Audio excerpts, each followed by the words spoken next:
Buenas noches a todos, todas. Buenas noches, Cristian. Empezamos un nuevo curso en nuestro canal de Twitch y en YouTube. Este es un curso muy interesante, un curso, diríamos, que nos va a servir para repasar muchas cosas, muchos temas del anterior, y un curso nuevo que nos va a abrir los ojos, nos va a abrir la vista a lo que es la nueva investigación con computación cuántica. Cristian, buenas noches, ¿cómo vas? Buenas noches, profe. Muy bien, sí, así es. Vamos a tener un curso un tanto interesante, es un tema nuevo, digámoslo así, muy interesante por las propiedades que tiene y por todos los caminos que vamos a ver que nos puede abrir en computación cuántica. Perfecto. Bueno, vamos a hacer un curso que va a ser teórico-práctico. Vamos a tener las diapositivas y todo el material disponible en nuestro sitio de GitHub. Les vamos a enviar el enlace y en el canal de YouTube también va a quedar, creo que el enlace a GitHub, a la presentación que vamos a hacer en el día de hoy, y también vamos a estar programando. Entonces, nuestro objetivo será entender muy bien lo que son los QDITs. Nuestro objetivo será comprender uno de los papers fundamentales que tenemos ahí. En la bibliografía les vamos a mostrar qué vamos a hacer, y de otro lado, pues aprender a codificar con esta nueva técnica, con esta nueva forma de ver la computación cuántica, que es un asunto muy interesante. Así que entremos en materia, Cristian, empecemos y vamos a hacer una clase muy interesante, 45 minutos de teoría. Luego les vamos a dar espacio para preguntas, y bueno, espero que lo disfrutemos mucho. Entonces, este es el curso número 2 de computación cuántica de qubits a qubits, y lo llamamos de qubits a qubits porque vamos a basarnos mucho en lo que hemos hecho en qubits. Si alguno de ustedes es completamente nuevo en computación cuántica, no se preocupe, vamos a intentar facilitar mucho la comprensión del tema. La idea es que pues entre todos construyamos conocimiento. Eso es lo que hemos tratado de hacer a lo largo de este curso y de los cursos anteriores que tenemos en el canal. Entonces, no se preocupen si tienen preguntas, háganlas. Si no entienden un tema y toca profundizar en él, lo profundizamos. Nos vamos a tomar todo este fin de año en este curso, así que va a ser un curso profundo, diríamos un poco alta costura, como a mí me encanta que sean estos cursos. Entonces, empecemos y digamos lo siguiente. Yo quiero agradecer a tres personas muy especiales. Eh, Quiero agradecer a Lia Yen. Lia es una científica importante en la Universidad de Oxford, con la que pues he conversado mucho y con la que tuve la oportunidad de estar en Holanda. Quiero agradecerle mucho a la profesora Ilke Ikan. Ella es una profesora de TU Delft que nos invitó y me invitó a estar con ellos durante una semana trabajando en un programa completo de computación cuántica. Y también quiero agradecer a Sekis Skir, que pues es un profesor importante y que fue parte de todo este grupo, más todas las personas que hicimos o que estuvimos reunidos y reunidas allá en Holanda. Todo esto lo hicimos o lo hicieron ellos, y la invitación la hicieron a través de un proyecto que se llama SelfCure, que pues más o menos quiere decir vamos a hacer una reunión y un entrelazamiento de todas las personas que trabajamos a lo largo del mundo en temas de enseñanza, de computación cuántica y de todo lo que implica eh, el tema de hacer crecer esta tecnología en todos los países del mundo. También a Quantum Delta NL, que es una de las iniciativas más grandes que hay en Holanda para trabajo de computación cuántica. Entonces, mis agradecimientos, de verdad que los quiero mucho, los recuerdo mucho. Y Lía fue una de las personas que primero me introdujo en el tema de QDITs, así que Lía, pues de verdad, de gran ayuda todo lo que hicimos. ¿Quién les va a dictar este curso? Pues el profesor Alcides Montoya. Yo soy un físico, tengo una maestría en ciencias de la computación, miembro IEEE Senior, profesor de la Universidad Nacional de Colombia, sede de Medellín, de la Escuela de Física. Soy el director en la actualidad del Centro de Excelencia en Computación Cuántica e Inteligencia Artificial de Colombia y codirector del Semillero de Computación Cuántica del país. Bueno, lo que hacemos es investigación, extensión, docencia y todo un trabajo de crecer la computación cuántica en Colombia y en Latinoamérica y en el mundo con una cantidad de aliados que tenemos como tal. ¿Cómo empecé en la computación cuántica? Bueno, del 90 al 2004 me hice físico, trabajé mucho en mecánica cuántica, siempre me impresionó. Del profesor Alan Aspect tuve la fortuna de escuchar unas 2 conferencias. Trabajé en mecánica clásica y en procesamiento digital de señales, lo que me fue como abriendo el camino a lo que resulté haciendo en estos momentos de mi vida. Del 2004 al 2012, muy dedicado a programación, el tema de Internet de las Cosas, a sistemas multiagentes, y pues en Irlanda trabajé en University College Dublin, parte de mi doctorado con inteligencia artificial.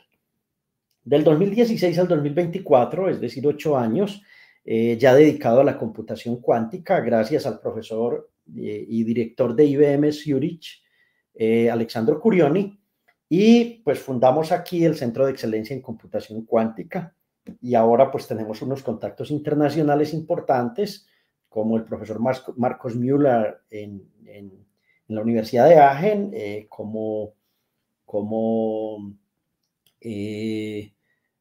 profesores en la Universidad de Berlín, profesores en Zurich, y así sucesivamente hemos ido creando un ecosistema muy interesante que luego les podemos comentar más, pero no es la fortaleza de este curso. ¿Por qué o qué hace Colombia en computación cuántica? Tenemos 7 áreas de investigación, hemos dictado unos 6 cursos, al menos nosotros en el semillero, pero sabemos que muchas universidades en el país han dictado muchos cursos de computación cuántica y que estamos a través del Centro de Excelencia intentando juntar todos los esfuerzos. El 40%, cerca del 35-40% de nuestros miembros o de las personas que hacen parte de estos grupos son personas en condición vulnerable, mujeres que las estamos motivando a que trabajen mucho en este tema.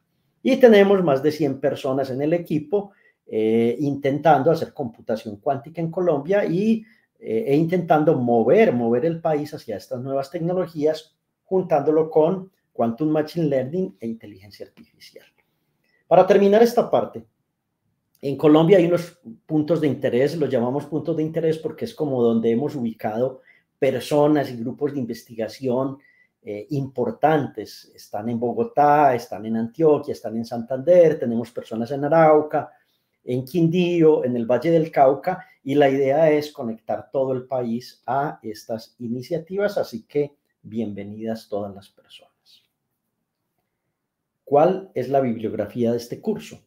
Entonces aquí es donde vamos a empezar. Realmente el curso va a ser un estudio profundo y con ejemplos de este paper.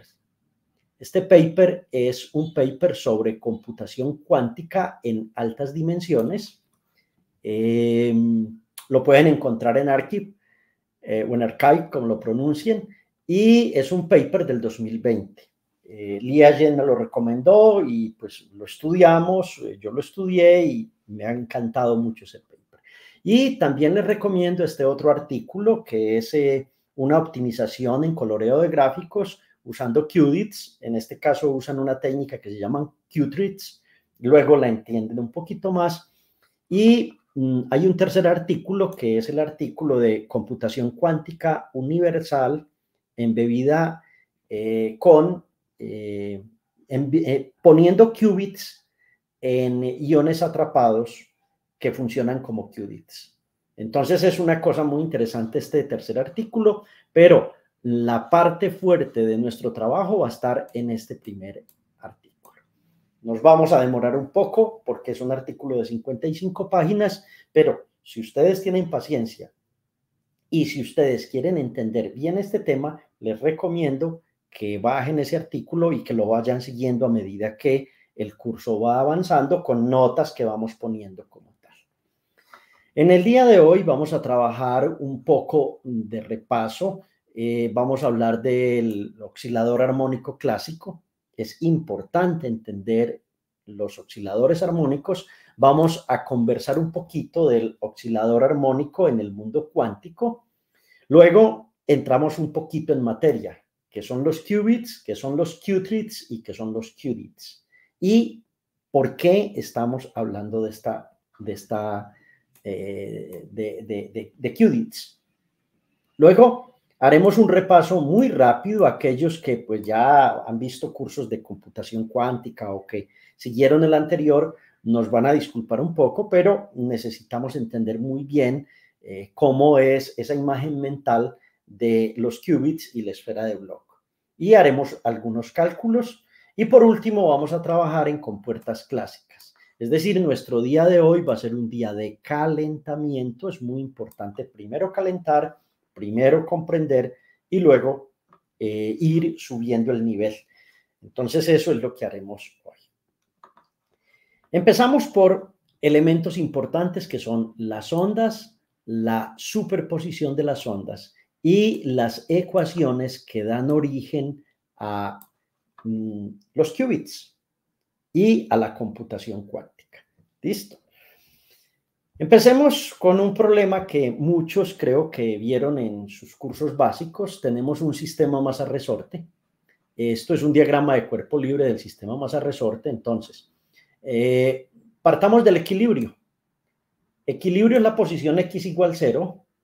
La masa está aquí, el resorte no está estirado ni se encoge, ¿cierto? Entonces, la fuerza que hay sobre el resorte es una fuerza de 0. Por eso el diagrama de cuerpo libre me dice, profesor, usted lo que tiene ahí es el peso de la masa y una fuerza normal que se opone a que esto no se hunda y que la ejerce esta superficie sobre esta masa. Entonces no tenemos absolutamente nada nuevo bajo el sol, pero de pronto estiramos el resorte con la masa. Y al estirar el resorte con la masa, lo que vemos es que aparece una fuerza de restitución. Sabemos que es F igual menos K por X. Y entonces el sistema empieza a oscilar, a cambiar de posiciones entre X igual A y X igual menos A. Y eso es un oscilador armónico. El caso más simple de un oscilador armónico, siempre pasando por la posición 0 y la fuerza siempre intentando atraer la masa. ¿O qué ecuaciones nos sirven para describir el movimiento del oscilador armónico? Entonces vamos a tener que en un momento t igual 0, decimos la fuerza neta es menos K por A, no hemos tirado todavía la masa, apenas la vamos a soltar, y cuando empezamos a soltar la masa, entonces ella empieza a oscilar a través de unas posiciones y unas fuerzas que son muy interesantes y que ustedes pueden repasar de sus cursos. Aquí hay un enlace para aquellos que quieran repasar el oscilador armónico, pero lo importante es esta gráfica que empieza a nacer aquí, que es una gráfica que está casada con unas funciones periódicas que conocemos todos hace mucho tiempo, y quienes no las conozcan pues las recuerdan, que son las funciones seno y coseno. Entonces, ese movimiento de un sistema masa-resorte, esa oscilación de un objeto, se puede describir en términos de 3 ecuaciones. Una ecuación de posición, otra ecuación de velocidad y otra ecuación de aceleración. Y las 3 ecuaciones describen cómo es la posición en un momento, la velocidad en ese momento, la aceleración en ese momento, y todas 3 tienen que ver con funciones que se vuelven periódicas. Empezamos con una amplitud A, siempre vamos hasta menos A, descendemos, ¿cierto? Y logramos hacer un periodo completo del sistema hasta este lado, ¿cierto? Claramente eso es un mundo ideal, los físicos somos muy amigos de los modelos, ustedes saben que la fricción termina fregando este sistema, ustedes saben que la fricción hace que el sistema se pare, se detenga, que hay un intercambio termodinámico entre el sistema y el medio y que allí empiezan a ocurrir unos fenómenos que que le van dando correcciones al sistema, pero a efectos de lo que nosotros buscamos, lo que vamos a tener es que las ecuaciones de este oscilador armónico van a estar dadas, perdón, por tres ecuaciones. Una ecuación que es la amplitud por el coseno de omega por t. Omega es la frecuencia angular. Se puede explicar como que se puede ver como un vector moviéndose un ángulo teta alrededor de un círculo unitario. Listo. Si derivamos la posición con respecto al tiempo, obtenemos la velocidad, entonces nos aparece un signo menos por la derivada de coseno y un omega, porque pues tengo una derivada interna, entonces esto me va a dar menos a por omega, seno de omega t, esa es la velocidad, y si volvemos a derivar la velocidad con respecto al tiempo, voy a obtener estas ecuaciones. Esto era muy conocido a principios del siglo pasado, ¿cierto? Era una cosa que se entendía y ya la voy a casar con la mecánica cuántica porque es lo que me interesa. Ahora supongan que lo que tienen es un sistema que está fijo en los dos lados, ¿cierto? Es decir, una cuerda que está fija pegada aquí.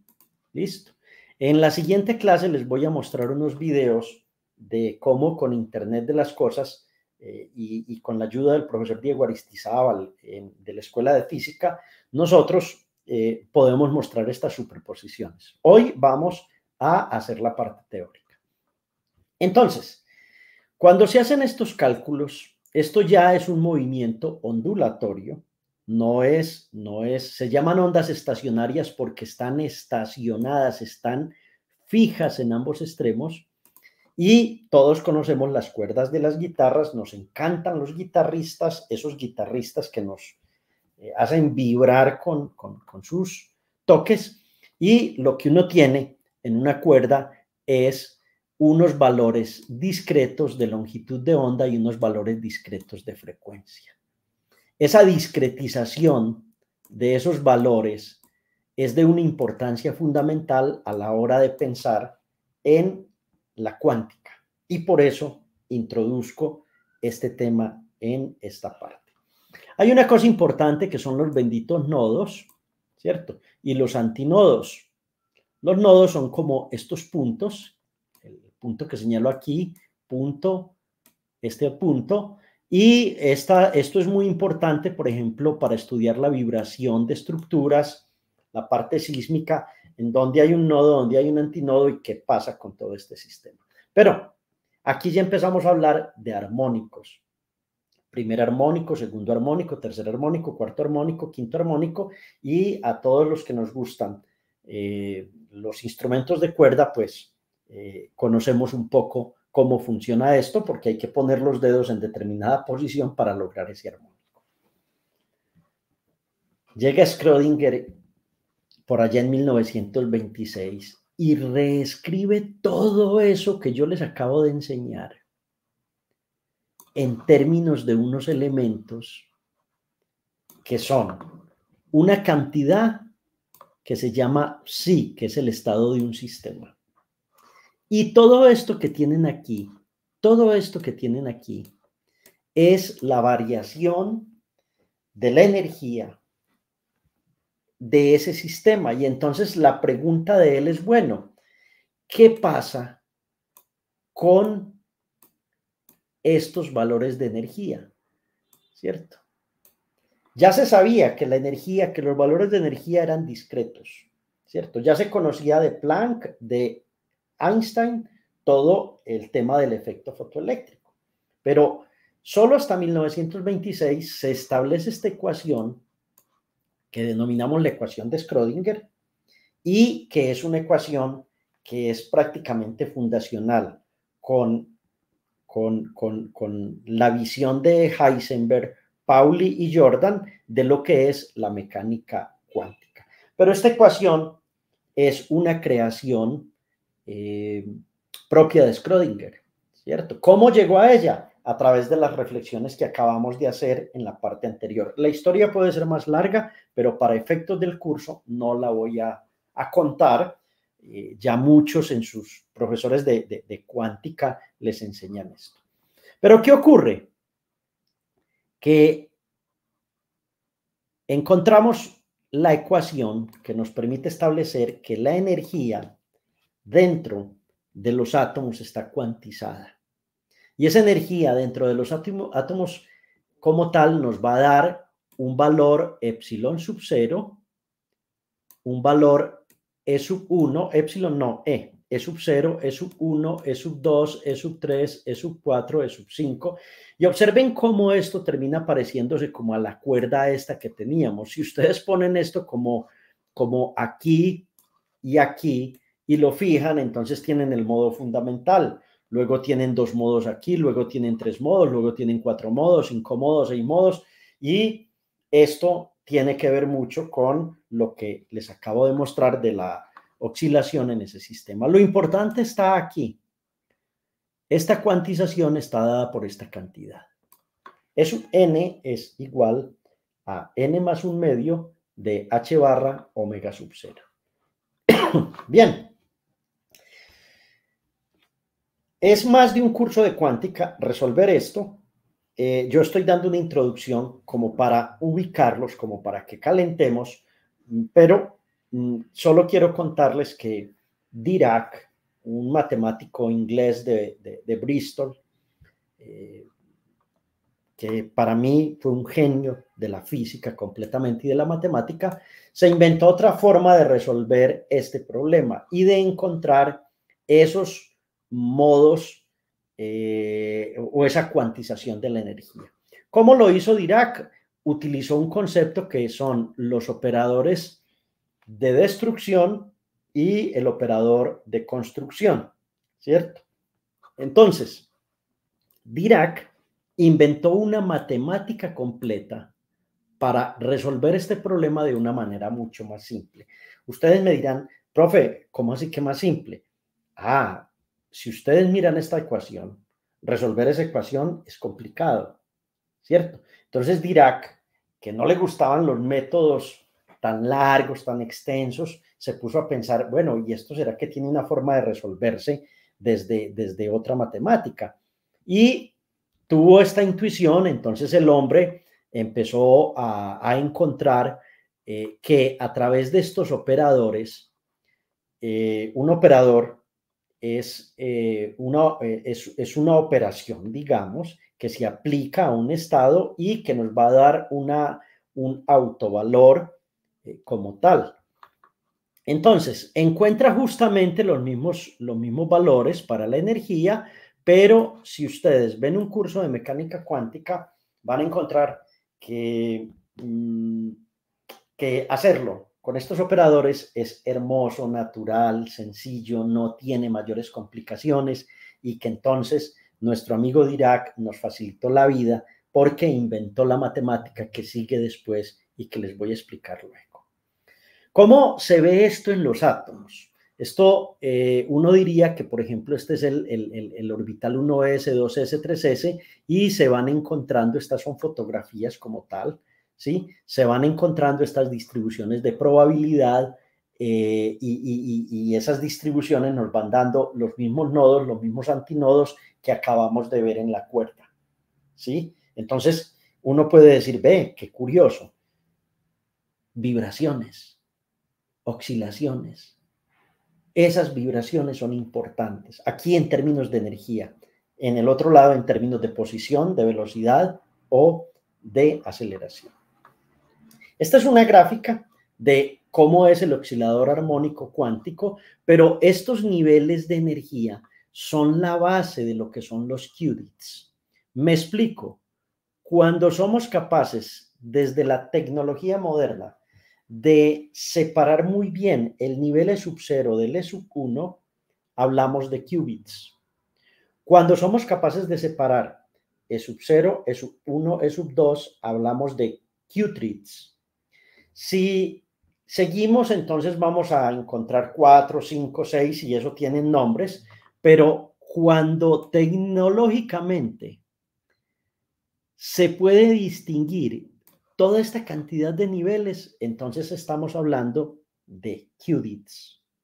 Los qubits son justamente cada uno de estos niveles, pero esto no es tan fácil de hacer. Desde la tecnología no es tan simple, van a ver que esto tiene complicaciones que les voy a ir comentando, pero en esencia,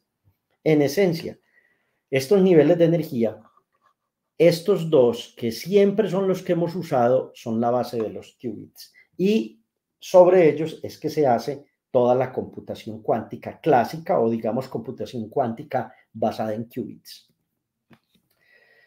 Esta es otra imagen de esa misma situación. No sé quiénes hayan logrado hacer el experimento, por ejemplo, del tambor que vibra a ciertas frecuencias y ponen en ese tambor un material como arena y entonces se va viendo una distribución de estas muy parecida a las propiedades cuánticas que tienen estos electrones y a estos orbitales. Entonces lo que ustedes tienen que casar es un asunto con el otro para poder entender el mundo que se viene en nuestras próximas clases. ¡Ah! ¡Qué maravilla! Resulta que por allá desde el año 98 IBM ha sido la compañía pionera en esta parte, utilizando átomos artificiales a través de una juntura de Josephson. Aprendan ese nombre, pero no hay necesidad pues de saber a profundidad esto. Y de un arreglo con un capacitor, entonces se puede hacer mucha física y calcular y crear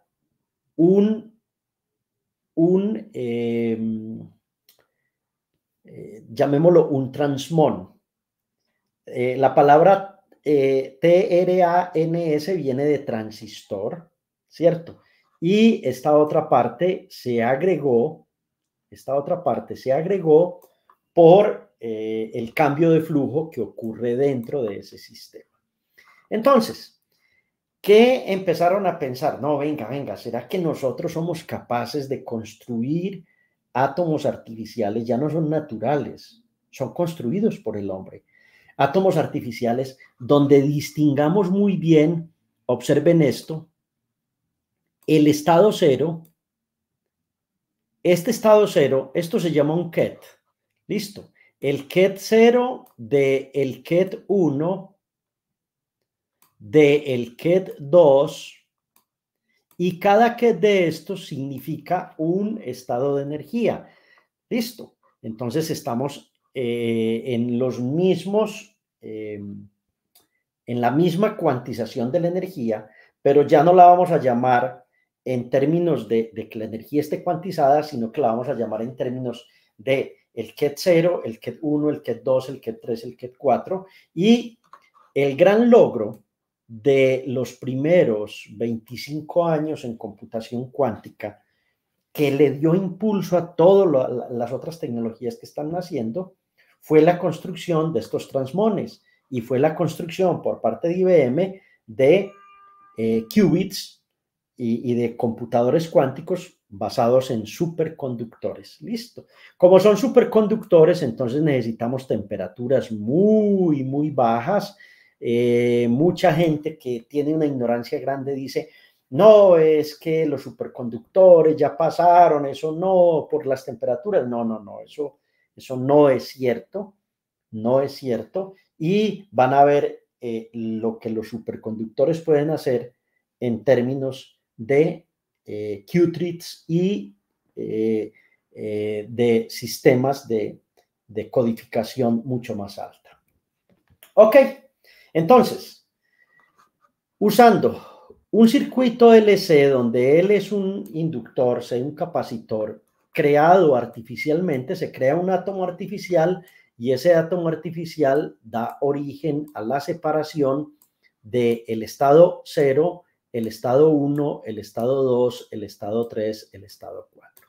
En la medida en que tecnológicamente somos capaces de manejar muy bien y de diferenciar muy bien los estados, de guardar coherencia, de que el ruido no los destruya y de poder interactuar con esos estados, en esa medida vamos a poder hacer qubits, trabajar con todos esos qubits. Ok, entonces, como lección, la teoría de qubits se basa no solo en el estado 0,1, sino en el estado 0, 1, 2, 3, 4, hasta D estados.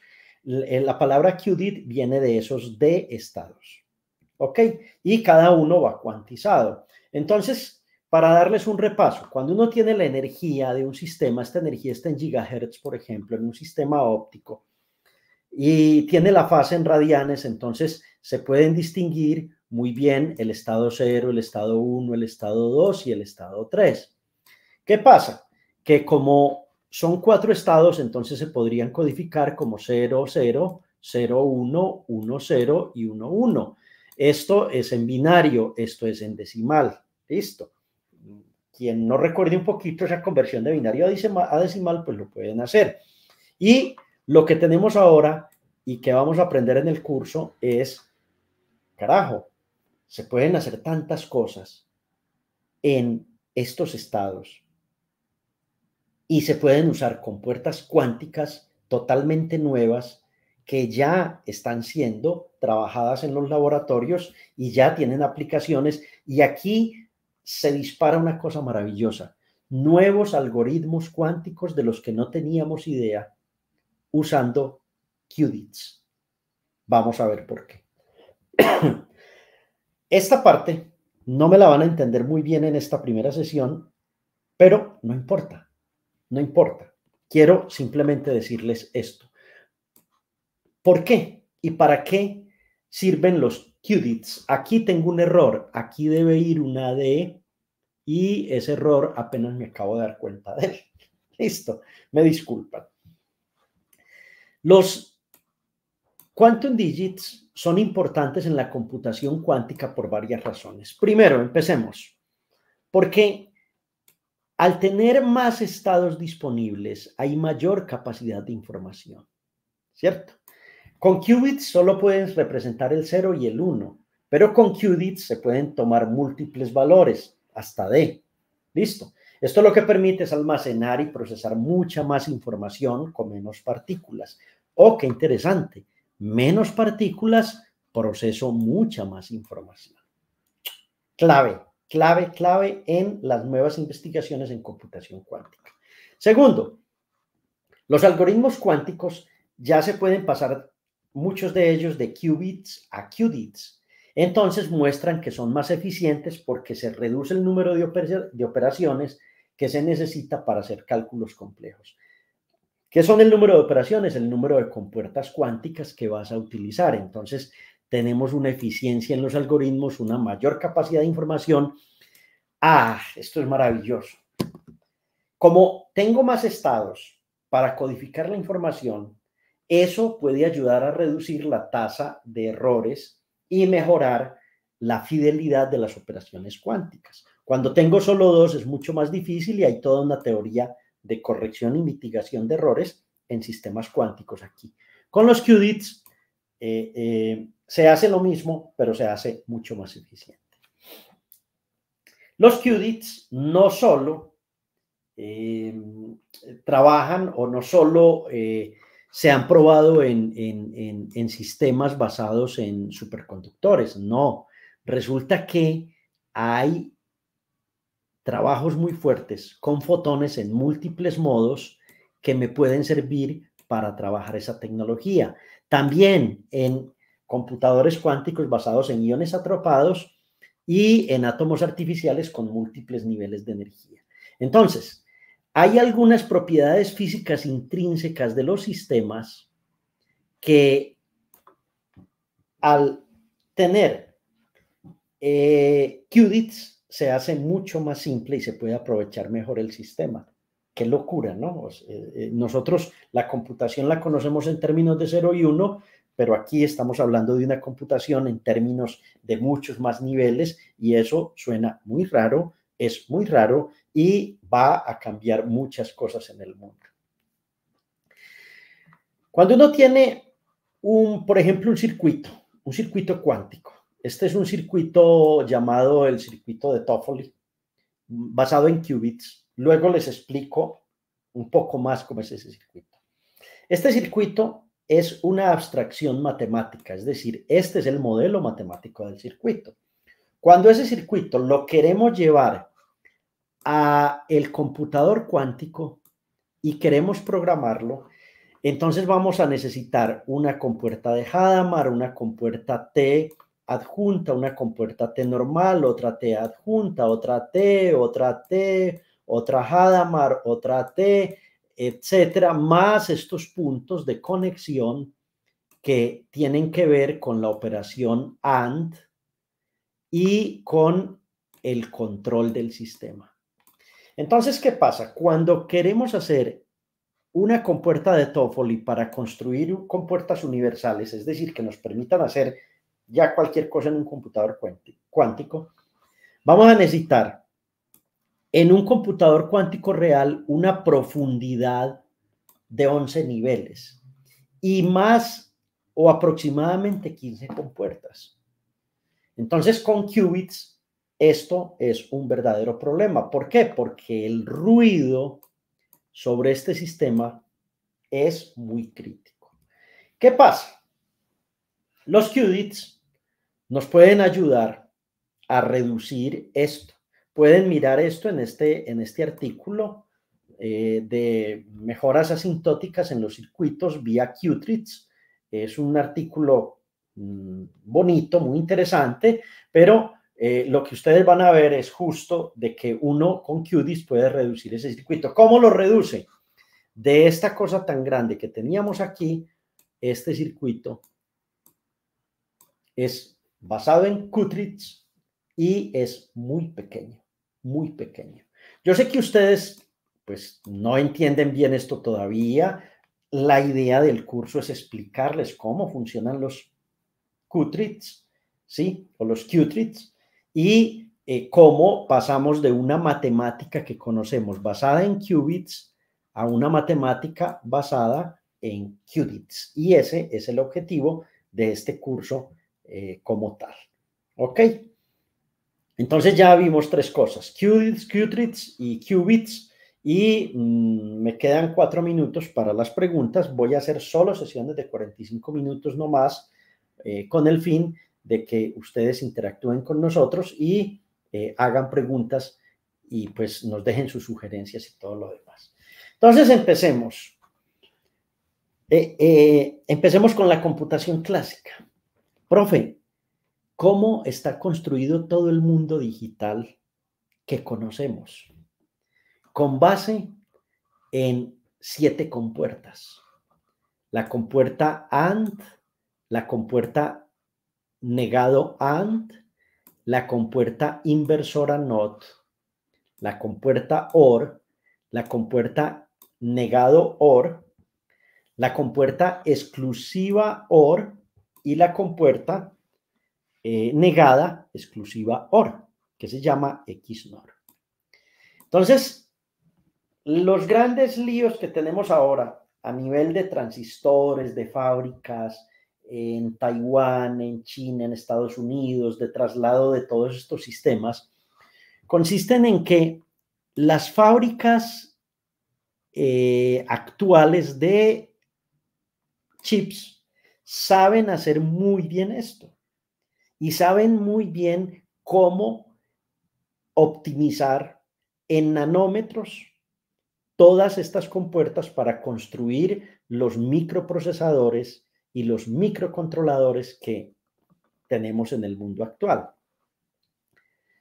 Esto en el mundo lleva 75 años más o menos, 80 años, es decir, hablamos del transistor en 1945, hablamos de la lógica booleana de un siglo antes, ¿cierto? Boole lo que quería era saber cómo era que funcionaba nuestro cerebro y entonces inventó una lógica que nunca pensó y murió y nunca se dio cuenta que esa lógica tenía toda esta potencialidad. Pero cualquier elemento de la electrónica digital que usted mire en la actualidad está basado en esto. Entonces, ¿qué pasa? Los bits clásicos solo tienen dos valores, 0 o 1. Cuando, por ejemplo, pasamos esto por una compuerta OR, aquí la pusimos como un cuadrito, ¿cierto? Y luego la pasamos por una AND, entonces los bits clásicos interactúan a través de compuertas lógicas. ¿Ok? Vamos a ver cómo lo hacen los qubits, todavía no sabemos. Y los qubits, ¿cómo lo harán? ¿De qué manera lo harán? Pero prácticamente la duda nuestra es, ¿y cómo se construyen las compuertas cuánticas que van a ser la base de toda la computación cuántica basada en qubits? Y esa es una de las preguntas grandes que responderemos a lo largo del curso. Bien, cuando tenemos un circuito, aquí tengo una cosa muy elemental, una caja negra, pero digo, bueno, tengo unas entradas, ¿cierto? Tengo una compuerta OR, una compuerta AND, alimento esto y puedo retroalimentar este sistema y entonces aquí tengo o un sumador o cualquier otro tipo de circuito que usted quiera tener aquí, pero la salida de este circuito es usada para saber cuál es el siguiente estado de algunos de los bits y de aquí salen las memorias, que son lo que llamamos los latches, de aquí sale toda la electrónica que conocemos y con la cual ha crecido esta generación. Los bits tienen dos valores, 0 o 1, pero nuestros amigos los qubits son diferentes. Son diferentes. En general, se dice que aquí se encuentra el estado 0 y que aquí se encuentra el estado 1. Y son las 7:46 en mi reloj que tengo aquí, ya llevamos 46 minutos. Yo creo que podemos dejar aquí y continuar la próxima clase. No tenemos prisa, vamos con calma y vamos a ir entrando en este tema. Los que estén interesados y que les guste así a la velocidad rápido y quiero entenderlo, entonces váyanse a los artículos que yo les acabo de recomendar como tal y creo que eso les puede ayudar un poco con esa parte. Pero si quieren madurar el conocimiento, comprenderlo bien, creo que lo mejor es que lo hagamos un poco despacio. Cristian, no sé si hay preguntas, no sé si alguien...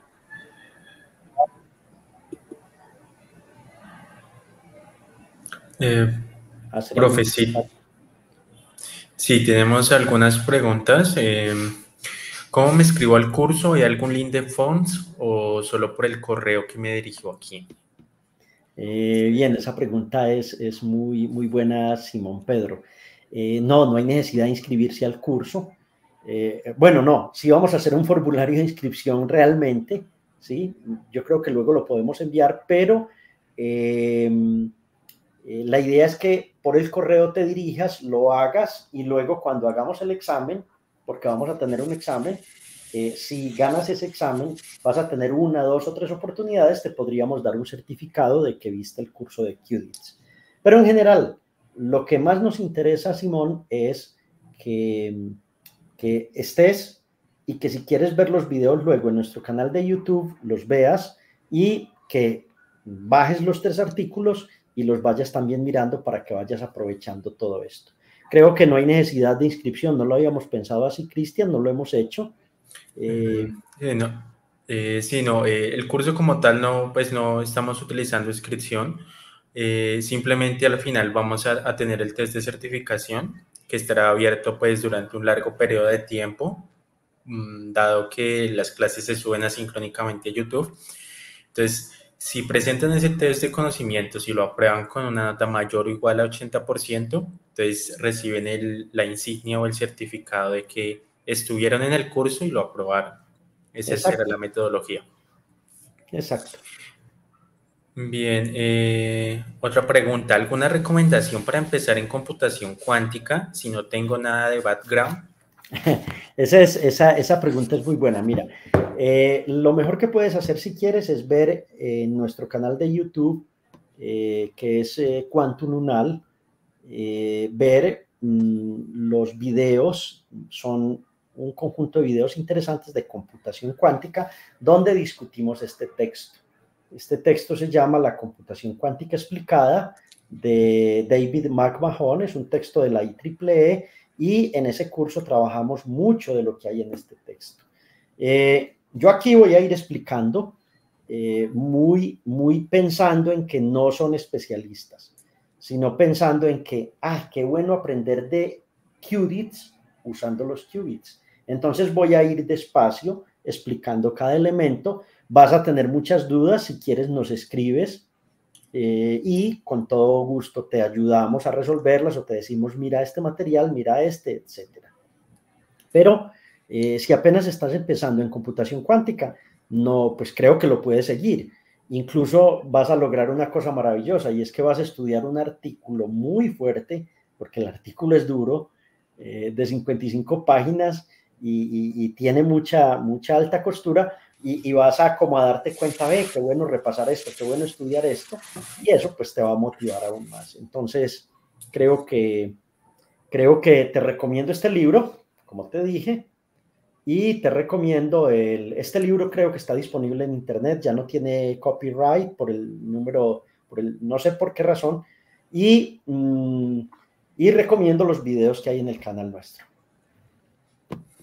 Ok, profe, tenemos otra pregunta. ¿Qué considera que es más fácil?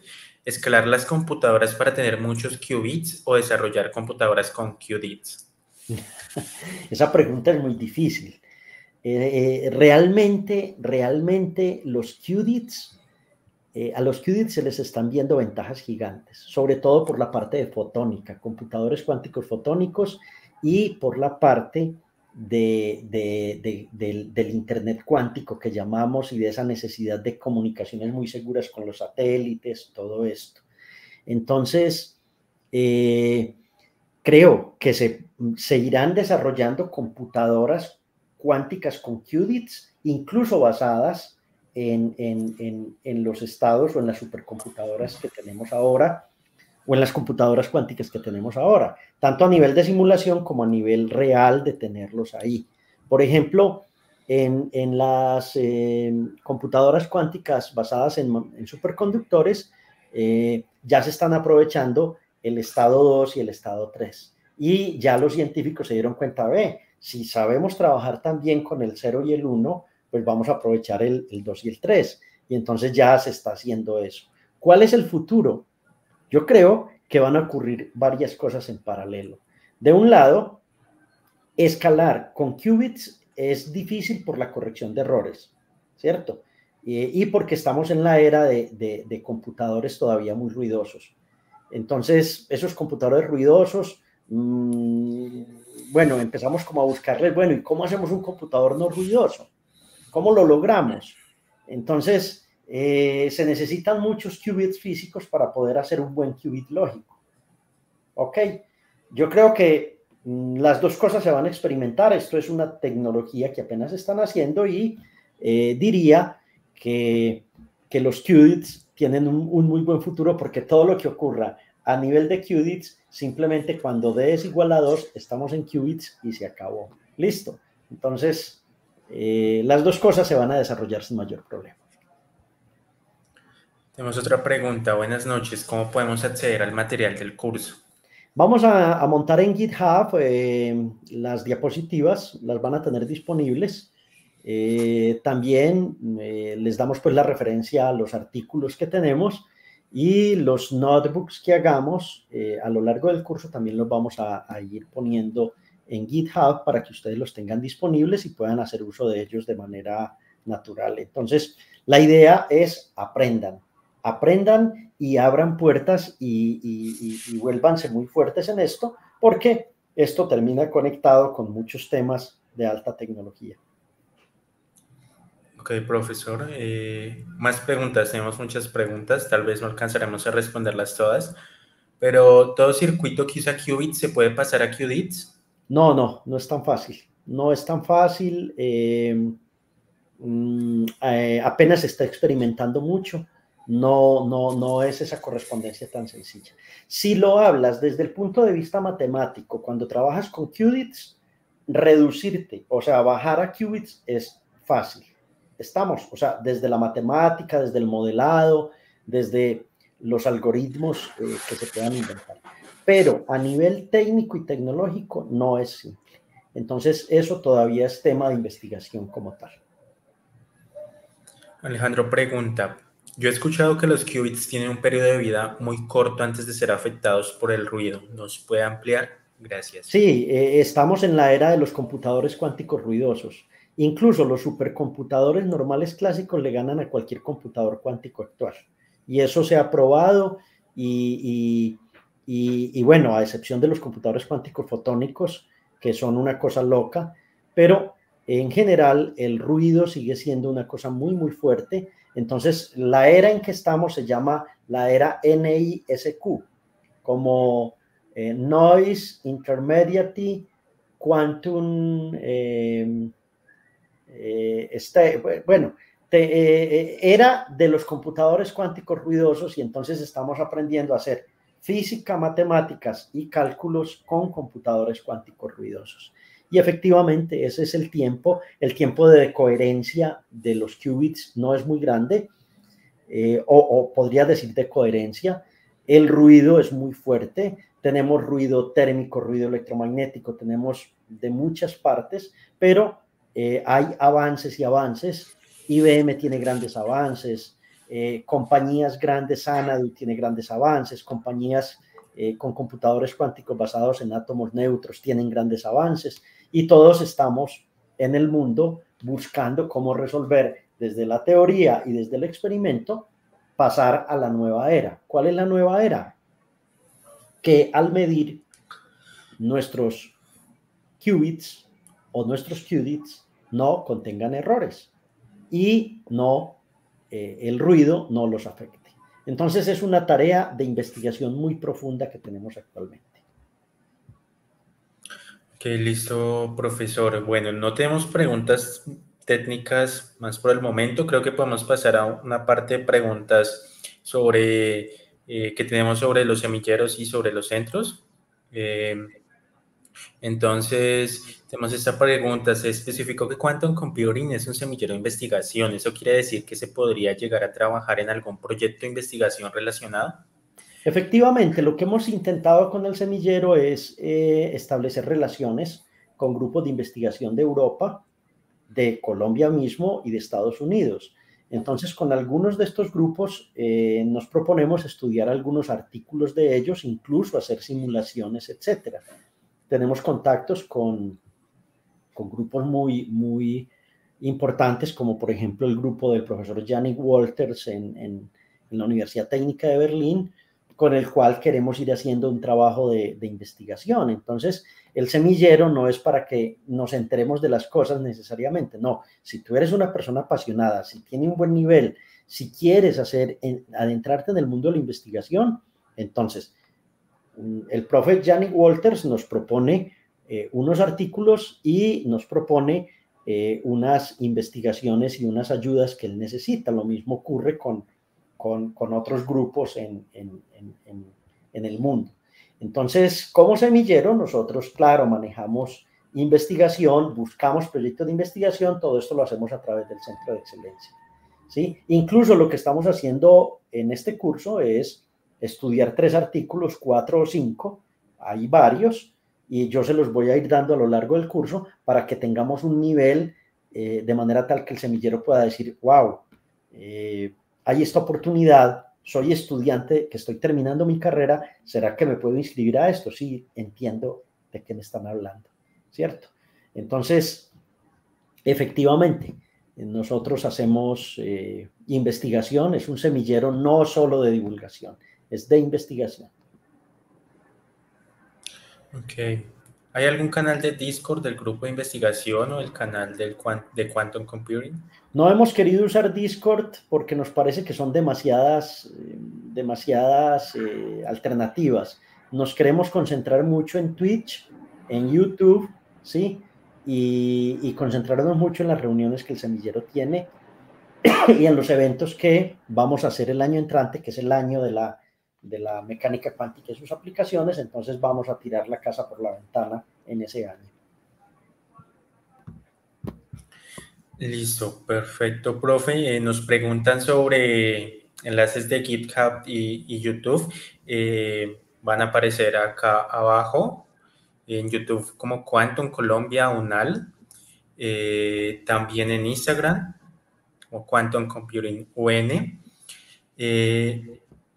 Nuestro correo electrónico y nuestra página web también para que amplíen la información. No tenemos más preguntas, profe, entonces vamos a terminar la clase. Nos vemos la próxima semana y bueno, a estudiar. Que estén muy bien, hasta luego. Hasta luego.